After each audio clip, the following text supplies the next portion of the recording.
Nicole Dennis-Benn's Here Comes the Sun: Consequences of Development. I hope you enjoyed this interesting work of contemporary Caribbean literature.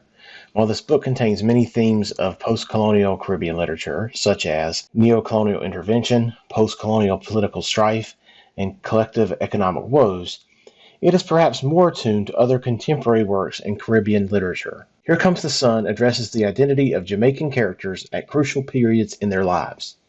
In addition, it covers the prejudice around homosexuality in Jamaica, and it concerns the legacy of tourism in the region on very personal and profound levels.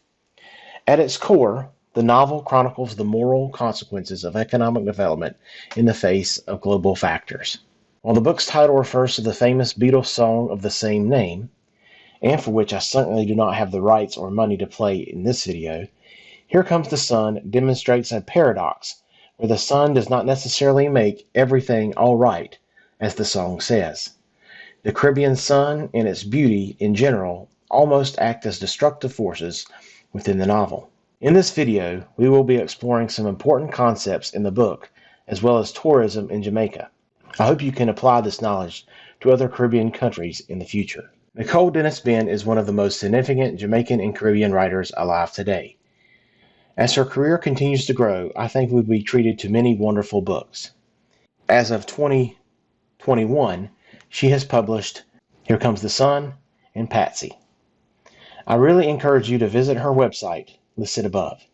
It contains interviews, podcast appearances, and other writings about her. You also can find some very good interviews on YouTube. In this slide, we will look at some theoretical and practical ideas about the novel's setting. This novel takes place approximately in 1994. This date is significant because it stands as a transitional period in Jamaican tourism as it moved away from class to mass, or the focus away from upper-class long-term stays in country to shorter staying middle-class cruise ship and resort visitors. Riverbank, the central location of the novel, is a fictional village along the northern coast of Jamaica. There are lots of resorts along this coast.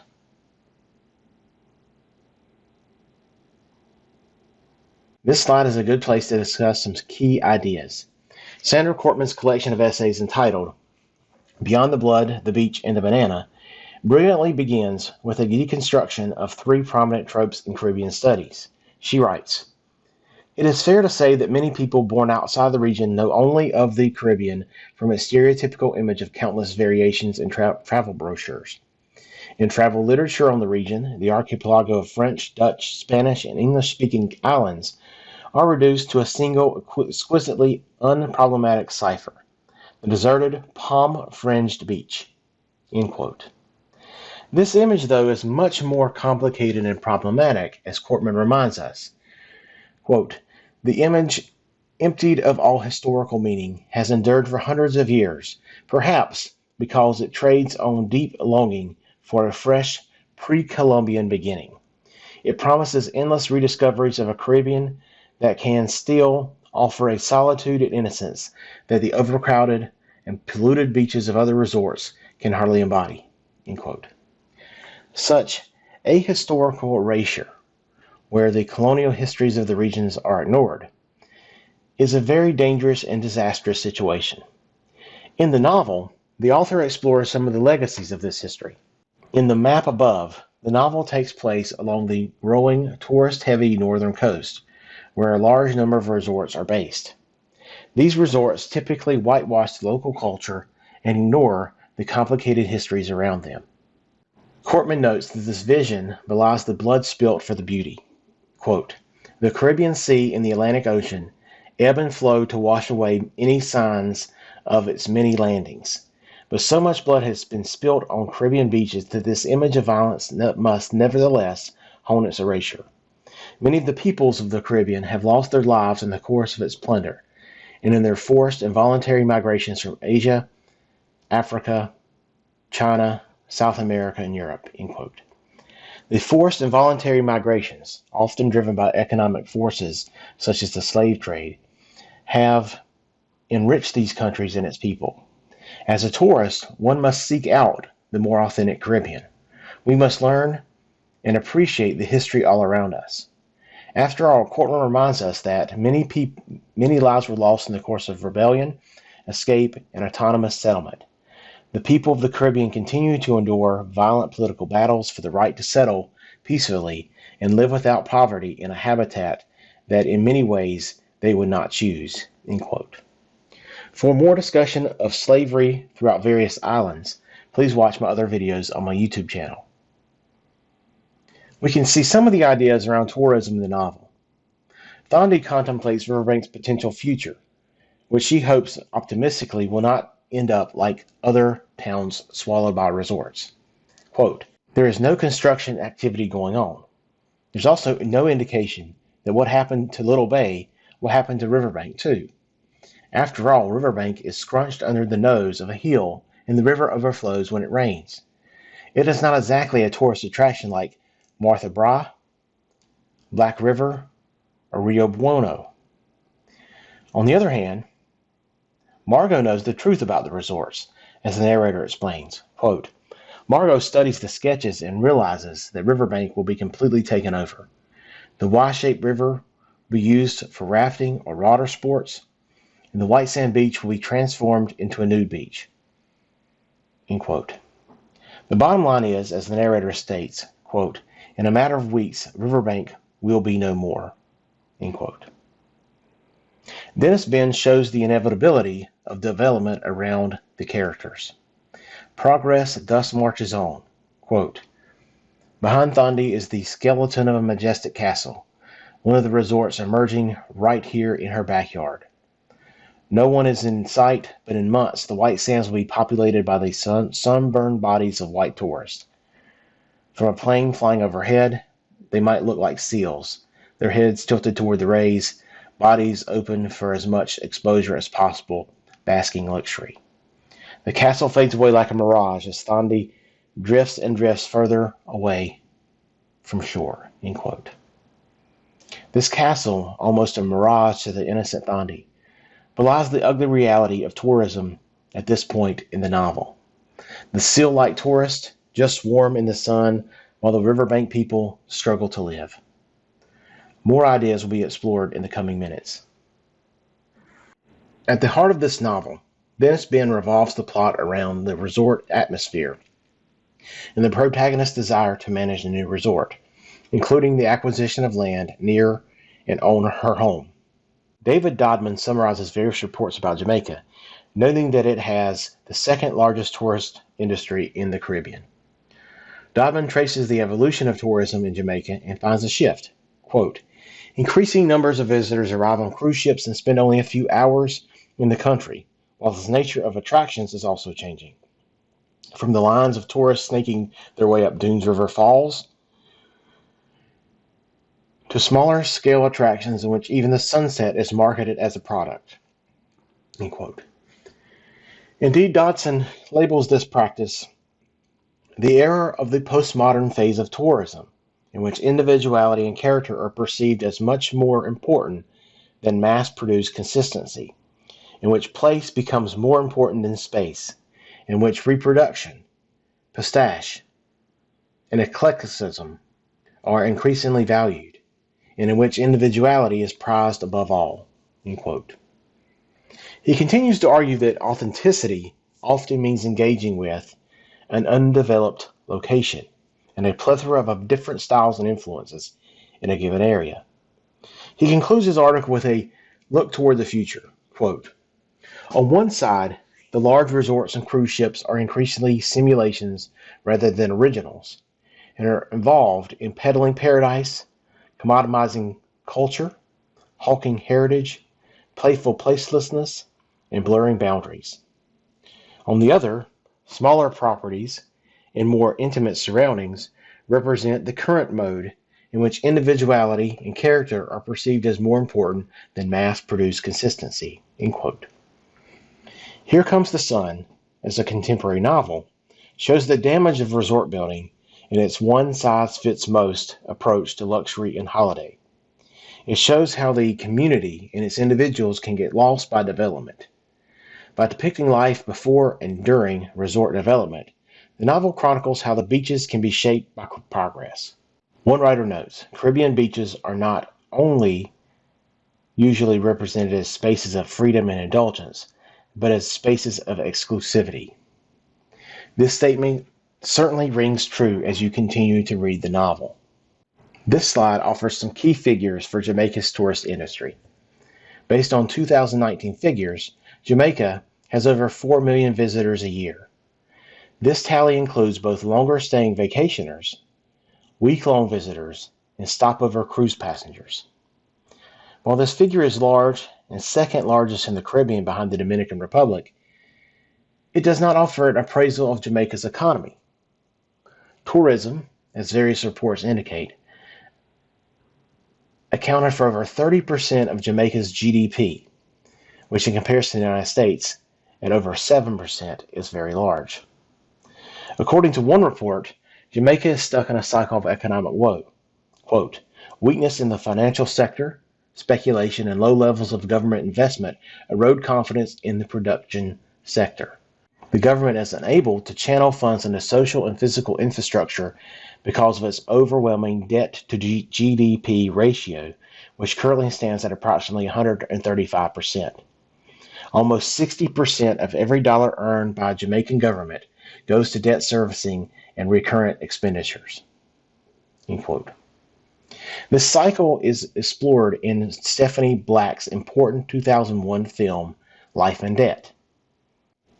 While this is a very complicated issue, one explanation is the vast leverage the United States has over Jamaica and other countries in the Caribbean. Indeed, the relationship is very one-sided as one may think. Quote, the United States is Jamaica's most important trading partner.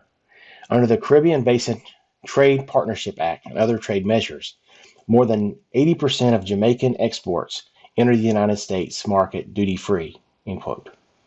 This is according to the United States State Department Bureau of Western Hemisphere report for Jamaica. In other words, Jamaica and other Caribbean nations have to adhere to U.S. policies and consumers. Perhaps that is one reason for the large amount of GDP for tourism in Jamaica. Other explanations can be found in discussions of neocolonialism and globalization in the region. What is so impressive about the novel is the author's skill in bringing to heart the personal consequences of tourism. In the above passage, she shows you the growth. In the passage above, she shows the growth of hotels and resorts being built during the 1990s in Jamaica. Dennis-Benn personifies the hotels as they encroach upon the shore like a dark sea. In this way, the hotels and the tourists are inevitable, unavoidable in an idyllic place like Jamaica. However, she reminds readers that this industry has a true price. Little Bay becomes lost to the past, with its history and its people removed from its current situation. Little Bay's people have been dispossessed because they were forced out of their homes and into the streets. Dennis-Benn explains that this new growth is different from the past because development is happening without natural disasters to do the dirty work of clearing the land and the people from it. Instead, the developers and the government seem to be working together, which may not be as cooperative as one might think because of the International Monetary Fund policies and stipulations. The government and the companies, though, are ravenous for profits and indifferent to the plight of the people that profit swallows up. Most profound in this quote, perhaps, is that this development is cyclical for what is repeating in Riverbank. It, like Little Bay, may one day be forgotten, lost to history, and to the tourists that walk over its remains. Before I turn our attention to the novel, let me discuss an important theoretical concept. In the slide above, it discusses the various implications for a quote, imagined Caribbean. As the first quote says, the Caribbean is often marketed, imagined, and desired as Eden on earth. It becomes a place so vibrant and lush that anything is possible. Many of the other works I discuss on my YouTube channel also reiterate this vision. As scholar Mimi Scheller explains, one key idea about tourism in the Caribbean revolves around the way the environment and its locals are packaged for the visitor. Quote, depictions of Caribbean Edenism underwrite performances of touristic hedonism by naturalizing the region's landscape and its inhabitants as avatars of primitivism, luxuriant corruption, sensual stimulation, ease, and availability. End quote. In other words, the Caribbean, as imagined, invites a primitive return to a prehistoric mentality where anything goes. Indeed, Schiller notes, quote, hedonistic practices of holiday abandon today serve to mark the islands as places differing from the tourist point of origin. The West Indies are inscribed as resorts beyond civilization, utopian/dystopian places where the normal rules of civility can be suspended, end quote. This imagined Caribbean, though, is part of a marketing campaign that often erases, excludes, and or elides the people of the islands. One must remember that vacation does not give anyone the right to ignore the people and the places they encounter. We will not go to Paris, for instance, and not observe local customs and foods. To continue with this idea, the second quote above explains how places around the islands can be cultivated to accept the gaze of tourists, which means that the places can be changed to make them more or less desirous. This cultivation or grooming of the environment has a long history in the Caribbean. Consequently, one scholar explains, quote, the imagined Caribbean is an index of images and associations that remains relatively limited and coherent in the face of this global diffusion. It is the clutch of paradise islands that are undifferentiated and deterritorialized, readily available yet recurrently undiscovered, postmodern in form and pre-modern in attraction. It carries a connotative import over and above the identities of individual islands, an import that stems from the globally circulated place images of the Caribbean that form the grammar of tourist marketing. The significance of this hyper-real Caribbean stems not from an index of predictable, persistent images, but in their curation, embodiment, and spatialization in the forms that can substantiate these signs of expected Caribbeanness. To simplify this quote, one needs to think of this imagined Caribbean as the most perfectly filtered and cropped images ready for any app. In turn, these images make up our imagination of what the Caribbean really means, when in reality it may not be exactly that image. In many ways, the Caribbean is marketed as a paradise, at least one for tourists.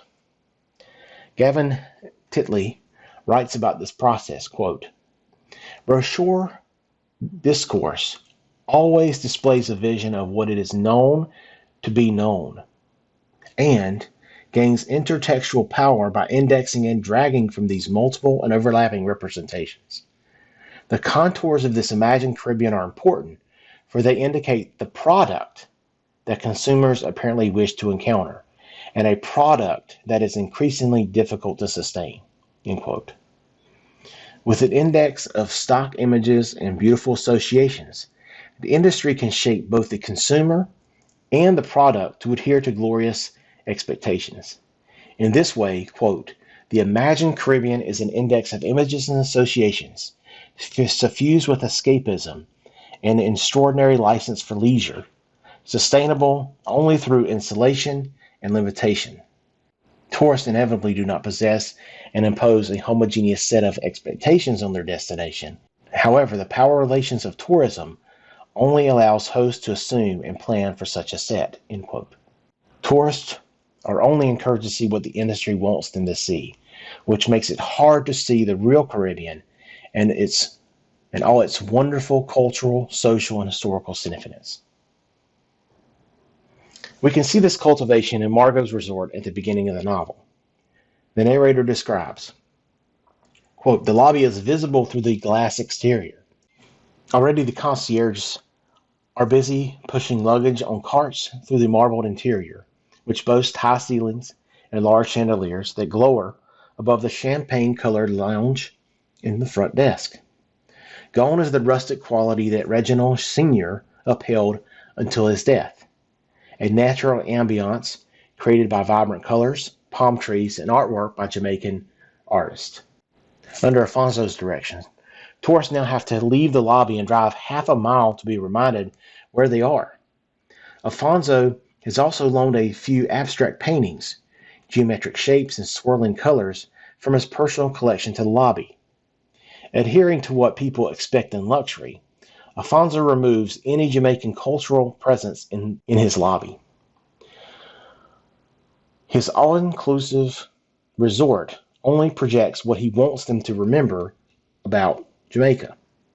This quote from the novel reinforces the final quote above, for his resort is simulating the desired Caribbean and is maintaining the imaginary Caribbean, one that is too air-conditioned, too polished, sickeningly polite, and much too perfect. The reality needs to be shown and offered to gain an appreciation for the destination. This imagined Caribbean also can create a desire to explore more sinister and harmful experiences. Sex tourism is explored in the novel in multiple ways. As one scholar explains, quote, sex tourism has become an important source of hard currency income, end quote. Sex work can fill in monetary gaps for poor individuals. It can provide income for people in desperate situations. We can see this industry play out in the novel. Margot stands in for other real-life men and women, and even boys and girls who live this situation every day. Indeed, one can see how these, quote, bodies have become the signifiers upon which anxieties about class, race, sexuality, and morality are projected, end quote. Readers may be tempted to cast these individuals down a well of shame and disgust. However, think about yourself in their shoes. What other opportunities may or may not exist? How can people escape this looming concept of an imaginary Eden where there are no rules? The chart above shows the steady growth of tourism in Jamaica since 1980. This chart comes from the Jamaican Tourism Board, a resource I highly recommend to obtain more information. Here Comes the Sun is a fantastic novel, despite its very serious and traumatic topics at times. I hope you have enjoyed it. The novel's structure revolves around Margot, Thandi, and Dolores' stories and their individual and collective traumas. While there are other topics that the novel explores, it is important to understand these characters and how they interact with each other. As I conclude this presentation, I want to discuss some important aspects in the novel. Indeed, I want to discuss theme and how to build a thematic interpretation for a novel. A theme is a complete statement about a work's main idea. In the slide above, you can see various examples of theme statements. Notice that I do not say the theme of the novel is trauma or something like that. Trauma, love, revenge are what I would consider topics. I also do not write a statement like the book shows man versus nature, which is a type of conflict. Instead, a theme statement should be able to stand alone, and it should be a complete sentence or idea. Often in an English class, the theme statement will function as a thesis for your paper, especially if you are asked to write an argument about the work.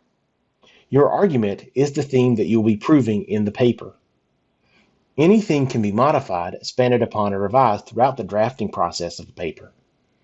However, make sure that as you revise, you return to the theme and its statement to ensure it matches the content of your paper.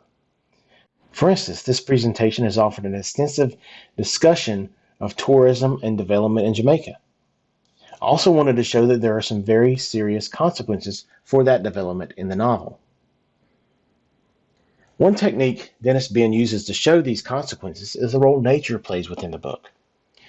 Riverbank is suffering from a serious drought throughout the book, which seems to indicate that nature itself is rejecting this upcoming development.